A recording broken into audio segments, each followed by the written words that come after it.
This is an example of how you can do augmentation with Google Slides. So this is just review material for the students, and you can change this and adapt this to any level that you need. I am going to go through the activities first, and then I will go back and show you how to do some of the techniques that I use to make things movable and things for students.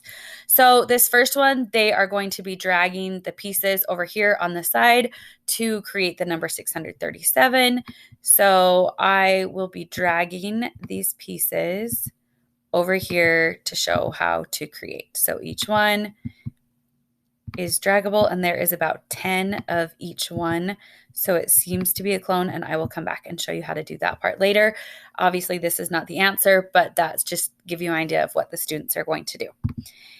On this slide, they are going to use the shape tool to create a shape next to the correct name. So this first one says triangle. They will come up here to the shape tool, find the shape that is the triangle, and then you're going to use the trackpad to draw and create that triangle. They can use the arrow keys to move it if it's not in a spot that they want. They will continue this with the rectangle, the pentagon, and the trapezoid. And then the next slide is they are going to drag these yellow numbers here, and they have to move them in these boxes to make the number sentence true.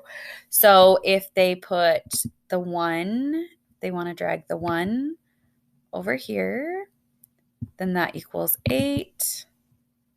I like to show my students that they can put it around the outside, that it creates the 4 arrows. Drag that there, and then, or they can use their arrow keys as well. So now it is a true sentence, and you can maneuver those however you want. I will show you how to lock things in place with that. And then on this one, they're going to use the highlighting tool, and they're going to find the nouns in the sentences. So if they find cat, they're going to highlight cat, and they're going to go, you can have them highlight or change the font color. I like the highlight a little bit better. So they're going to go through each of these sentences, find the nouns. There may be multiple in each sentence, and that's kind of an enhancement thing that you can do. So just putting one, see if they can catch that there's multiple. And then there's different ideas and extensions below each slide. And then with this one, they are going to move the word into its correct place. So if it's a noun, they put it on the left in the blue box, and if it's an adjective, they will drag it to the green box. So yellow is an adjective, so I'm going to use my trackpad and drag it over there. Again, there's extensions or other ideas at the bottom of most of these. So that's the basics of augmentation. They are maneuvering, they're creating, and they're doing different things than they could do just with a paper or pencil activity. A couple of things that I wanted to show you with this is how I get the cloned images so that they're not having to copy and paste each time, which might be a little more difficult for the younger grades. So I'm just going to move these out of the way here. So if I want this piece if I want several of them, I chose 10. I'm going to copy it with Control C, and then with Control V, I'm going to paste it over and over and over and over again. So about 10 times. And then up here, I'm going to drag across all of those so they are all inside of this box. And that highlights all of them at the same time. I'm going to right click with my mouse trackpad, and I want to align vertically in the middle, and I'm going to come back and do it again, and I'm going to align horizontally in the center. And you don't want to click off of the shape, like you need them to all be highlighted at the same time. So I can move these over here so that then when now I want to click off.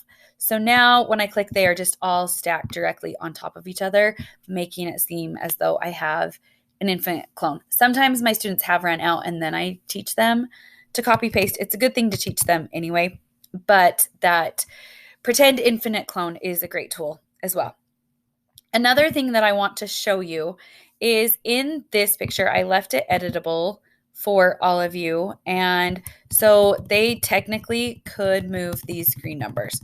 I wanted to do the numbers that I wanted to stay in place green, and the color and the ones that they move in a different color, so that they didn't get confused in case they have to start over and their equation didn't work out. But you can see on this next slide, I cannot click on the words and I cannot click on the any of these boxes.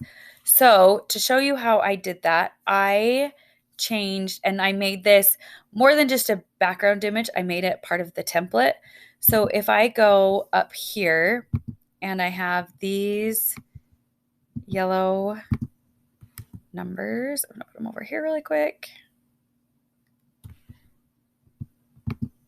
And I'm going to copy those. Sorry. Actually, I'm going to highlight all of those at the same time, and I'm going to cut those. I'm going to paste them back in a minute. Those are gone. So all of this technically is editable right now, but I'm going to go to File, and I am going to download this as a PNG just because that gives it the highest quality. You can do it as a JPEG, PDF. PNG is just the one that gives it the highest quality that I like. So now I'm going to go to View, and I'm going to go to Theme Builder. It used to be called Master, but now it's called Theme Builder. So I'm going to go to Master. And down here, you can see that I pasted this picture in as, if I delete that, oh, that's what I copied. Sorry. So I had copied this part of the picture and pasted it in here, and it is now part of my theme. I think you click here and do add to theme. I've already done that. And so then when I click on this down arrow right here, you can see that this page is an option. So then like that's now part of my theme. I could add it over and over again. And then I click over here and paste, and that is where I can put my numbers in. So they no longer have the ability to, like, these are part of the background image. They can't edit them, but they can just move these numbers. So hopefully that is helpful. If you don't want the students to be able to move that. You also can just set a picture. You could download it as a PNG, a JPEG, and just set it as the background image as well. There's a couple different ways to do it.